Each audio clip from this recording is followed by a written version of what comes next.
नमस्कार श्रोते हो, तुम्ही ऐकत आहात प्रेमाची अनोखी कहाणी भाग 19.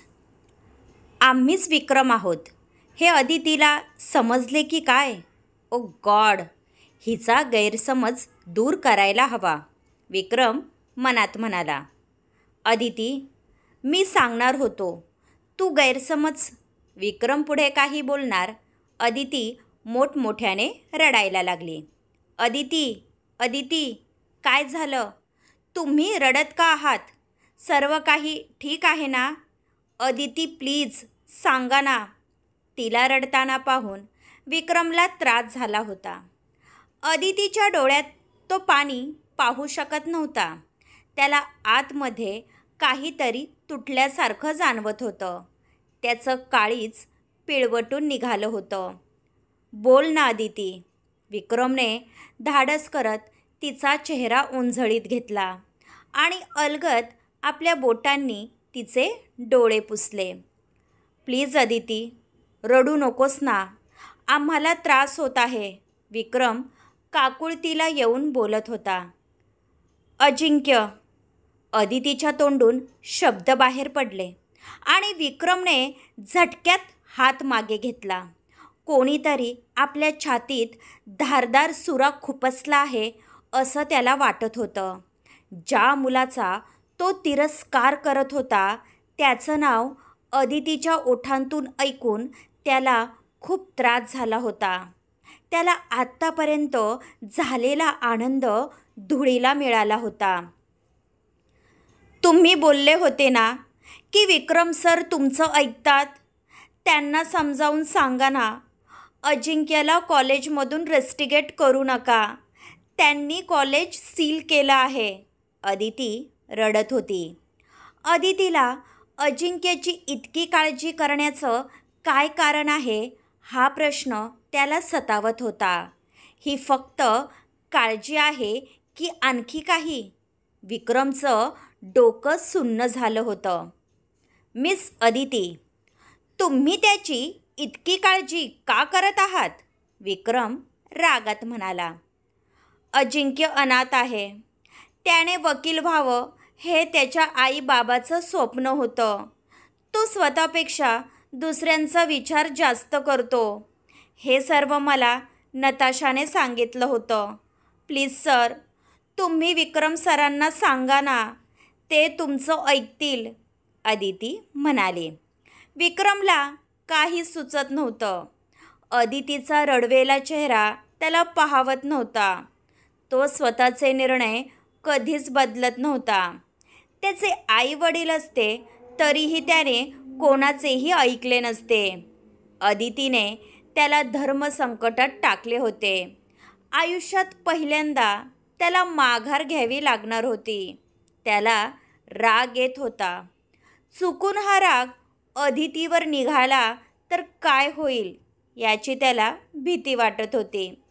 बोला ना सर, तुम्ही विक्रम सरांसोबत बोलणार ना? त्यांना कन्व्हिन्स करणार ना? अदिती म्हणाली. तुला हा सर्व खेळ वाटत आहे? तुला माहीत आहे ना त्याने काय केलं आहे? राठोड खानदानाची प्रतिष्ठा धुळीला मिळवली आहे. मीडियामध्ये आमची बदनामी केली आहे. हे सर्व करताना त्याने स्वतःच्या भविष्याचा विचार करायला हवा होता. आणि बाय द वे, तुम्ही त्याची इतकी काळजी का करत आहात? विक्रम तिच्या नजरेला नजर भिडवत म्हणाला. त्याचे डोळे आग ओकत होते. अदितीने त्याच्या डोळ्यात पाहिलं. ती खूप घाबरली होती. तिच्या नजरेत भीती स्पष्ट दिसत होती. तिचा घाबरलेला चेहरा पाहून विक्रम शांत झाला. त्याने एक मोठा श्वास घेतला. रात्र खूप झाली आहे. आपल्याला निघायला हवं, विक्रम म्हणाला आणि चालायला लागला. अदिती पण त्याच्या मागे निघाली. दोघे गाडीत बसले. विक्रमने गाडी स्टार्ट केली. अदितीला वाटत होतं की विक्रम हा विनयचा चांगला मित्र आहे. त्यामुळे विक्रम सरांना झालेला त्रास पाहून विनय असा वागला असेल. आणि विक्रम विचार करत होता की अदितीला सर्वांची मदत करायची सवय आहे. अदितीला कोणाचाही त्रास पाहवत नाही, म्हणून ती विनयला कन्व्हिन्स करायला आली होती. या सर्वांमध्ये अदितीच्या तोंडून निघालेले अजिंक्यचे नाव त्याला अजिबात आवडले नव्हते. तो ज्या मुलीवर जीवापाड प्रेम करत होता, तिने त्याच्या दुश्मनाचे नाव घ्यावे हा विचार त्याला असह्य करत होता. दोघांमध्ये शांतता होती. आपण सरांना उगाच त्रास दिला असं अदितीला वाटत होतं. ती अधूनमधून विक्रमकडे पाहत होती. त्याच्या चेहऱ्यावर टेन्शन स्पष्ट दिसत होतं. गाडी नताशाच्या बिल्डिंगसमोर थांबली. विक्रम खाली उतरला आणि अदितीच्या साईडचा दरवाजा उघडला. अदिती खाली उतरताना दोघांची नजरानजर झाली. अदिती त्याच्या खूप जवळ होती. विक्रम फक्त तिच्या डोळ्यात पाहत होता. तिच्या मनात काय आहे हे जाणून घेण्याचा प्रयत्न करत होता. सॉरी सर, माझ्यामुळे तुम्हाला त्रास झाला, परंतु कोणालाही झालेला त्रास मला पाहवत नाही, म्हणून मी तुम्हाला बोलावले होते. खरंच सॉरी, अदिती खाली मान घालून म्हणाली. इट्स ओके, बाय, विक्रम तुटकपणे म्हणाला. अदिती समजून गेली होती की विनय उर्फ विक्रम तिचे काम करणार नाही. अदिती काहीही न बोलता जाण्यासाठी निघाली. विक्रम तिच्या पाठमोऱ्या आकृतीकडे पाहत होता. अदिती आपल्यापासून दूर जात आहे, त्याला मनातून भीती वाटत होती. ती दिसेनाशी झाली तसा विक्रम गाडीत बसून निघाला.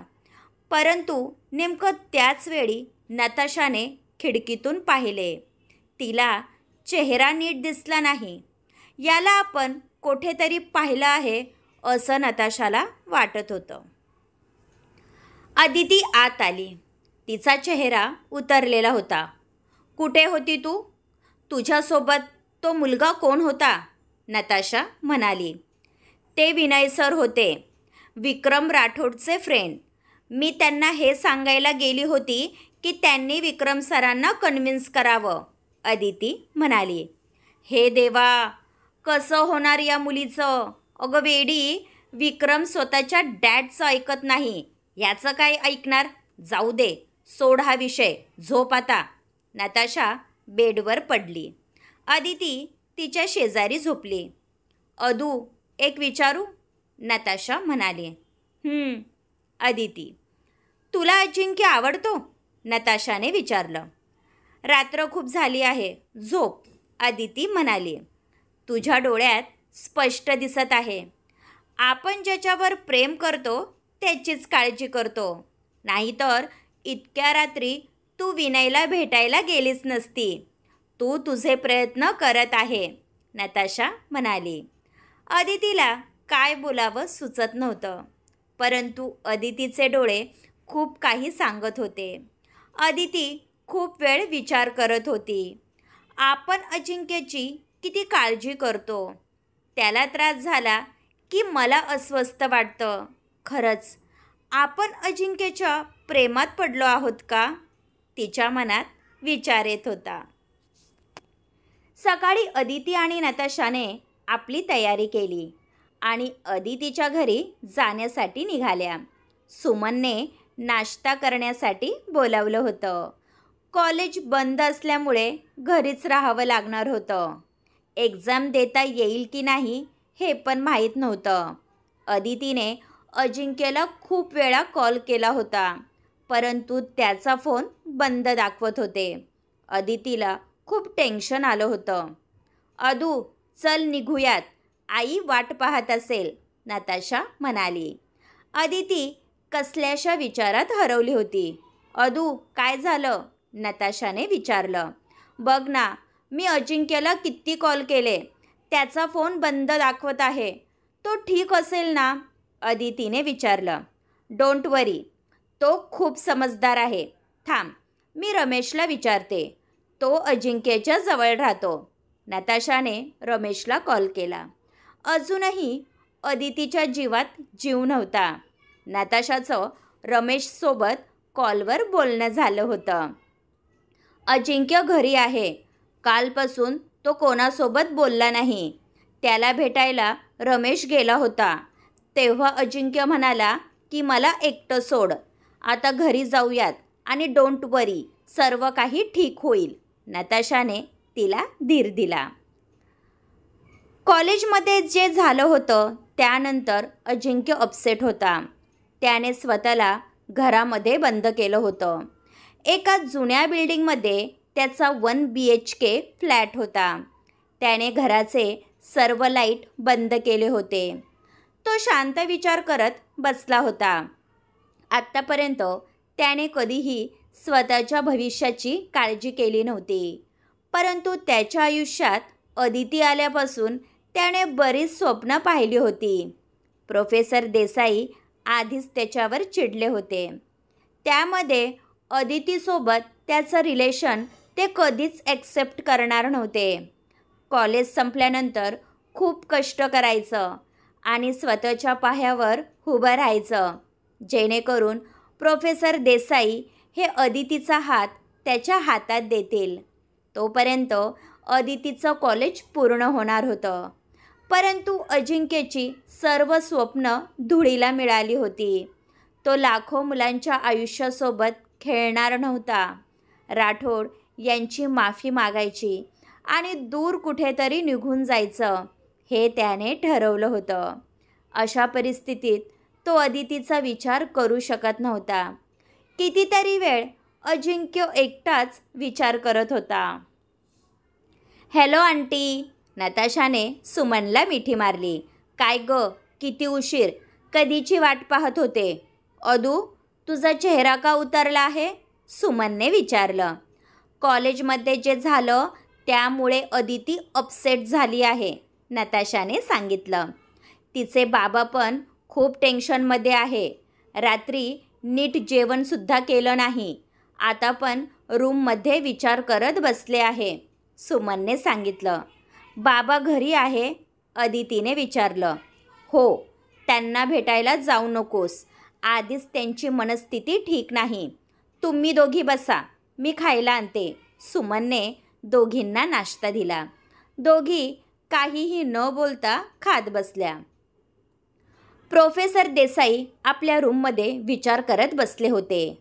अजिंक्यने जे काही केलं होतं त्यासाठी ते त्याला कधीच माफ करणार नव्हते. त्या दिवशी प्रोफेसर देसाईने मध्यस्थी केली असती तर आज ही वेळ आली नसती. परंतु ते काही बोलले असते तर सर्वांना हेच वाटलं असतं की ते अजिंक्यला पाठीशी घालत आहे. एक शिक्षक या नात्याने त्यांना मुलांच्या शिक्षणाची काळजी होती. ते विचार करतच होते की त्यांना प्रिन्सिपल सरांचा कॉल आला. हॅलो, प्रोफेसर देसाई यांनी कॉल रिसीव्ह केला.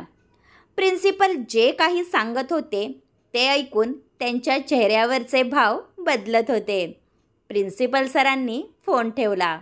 प्रोफेसर देसाई तडक उठले आणि बाहेर आले. अदिती, नताशा आणि सुमन TV पाहत बसल्या होत्या. काय चाललं आहे तुमचं? ही TV पाहण्याची वेळ आहे का? प्रोफेसर देसाई रागात म्हणाले. कॉलेजला सुट्टी आहे, मग आम्ही काय करणार? अदिती म्हणाली. हो ना सर, स्टडी करून काही उपयोग नाही, कारण एक्झाम होणार नाही, नताशा म्हणाली. तुम्हाला स्टडी करण्याची किती आवड आहे हे मला माहीत आहे. आता बॅग भरायची आणि कॉलेजसाठी निघायचं. मी पण निघत आहे, प्रोफेसर देसाई म्हणाले. कॉलेज बंद आहे ना? अदितीने विचारलं. एक खुशखबर आहे. आत्ताच प्रिन्सिपल सरांचा कॉल आला होता. विक्रम राठोडने कॉलेज सुरू केलं आहे, प्रोफेसर देसाई हसत म्हणाले. आणि अजिंक्य, त्याचं काय? नताशाला माहीत होतं की अदितीला हा प्रश्न पडला असेल. त्याचं रेस्टिगेशन कॅन्सल केलं आहे, प्रोफेसर म्हणाले. अदिती खुश झाली.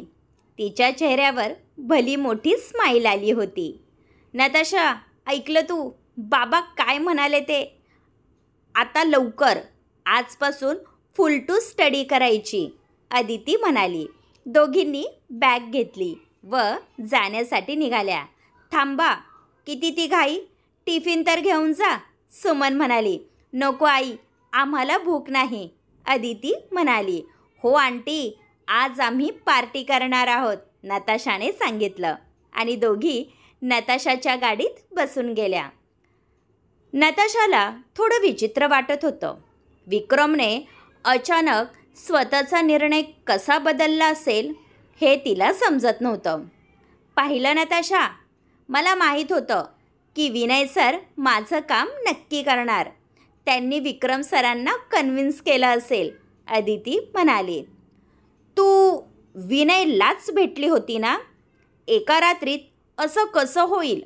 नताशा म्हणाली. तुझं काहीच होणार नाही. मी कधीच तुझ्यासोबत खोटं बोलत नाही.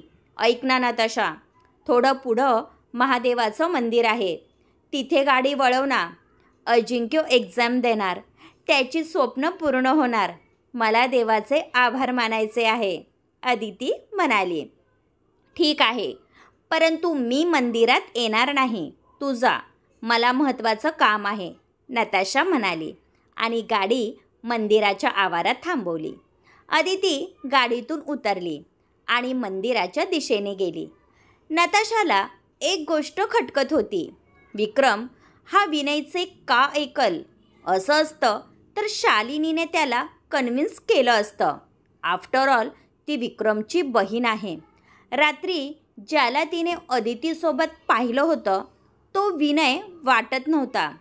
कोण असेल मग तो? नक्कीच काहीतरी गडबड आहे. नताशा विचार करतच कॉलेजसाठी निघाली. आता सर्वात आधी तिला शालिनीला भेटायचं होतं. क्रमश पुढील पार्ट ऐकण्यासाठी चॅनलला सबस्क्राईब करा. धन्यवाद.